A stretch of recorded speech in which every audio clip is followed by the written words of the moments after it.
देखिए, मध्य प्रदेश में जिस तरह की घटना हुई, 14 लोगों की अभी तक वहां पर गंदा पानी पीने की वजह से मौत हो चुकी है और सैकड़ों की तादाद में लोग इस वक्त भी क्रिटिकल हालत में अस्पताल में है। ये संख्या बढ़ सकती है। ऐसी स्थिति में जब इंदौर शहर के अंदर सांसद भाजपा का, विधायक भाजपा का, वहां पर म्युनिसिपल कॉरपोरेशन भाजपा की, वहां मध्य प्रदेश में मुख्यमंत्री भाजपा का, इतने इंजन होने के बाद भी अगर कोई मंत्री पत्रकार के सवाल पूछने पर उसको गालियां देने लगे, उसको अपशब्द कहने लगे, तो इससे आप आसानी से अंदाजा लगा सकते हैं कि जवाबदेही भारतीय जनता पार्टी को पसंद नहीं है।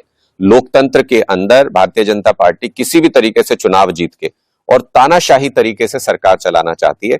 ये पूरी तरह से उनके प्रशासन की और उनकी मानसिकता की पोल खोलता है भारतीय जनता पार्टी की। मैं तो ये तक कहना चाहता हूं कि तमाम बड़े शहर जो देश के हैं, उनमें से ज्यादातर में इस वक्त भारतीय जनता पार्टी से जुड़ी हुई सरकार है।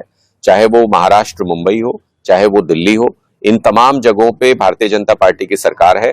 ये इंदौर में जो कुछ हुआ वो पूरे देश के लिए एक चेतावनी है कि अगर भारतीय जनता पार्टी के लोग इतने इग्नोरेंट हैं, अगर भारतीय जनता पार्टी के लोग इतने लापरवाह हैं और इस तरीके से काम करते हैं कि लोगों की जानें चली जाती हैं, तो फिर दिल्ली के अंदर भी हाल ही में रिपोर्ट आई है कि ग्राउंड वाटर के अंदर वहां पे यूरेनियम के कुछ अंश मिले हैं।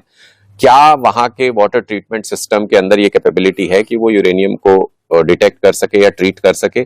कितना ग्राउंड वाटर इस्तेमाल किया जा रहा है? दिल्ली में भी इनके मंत्री लगभग इसी तरीके के हैं, जो दिमाग का इस्तेमाल नहीं करते, जो अपना काम सही तरीके से नहीं करते।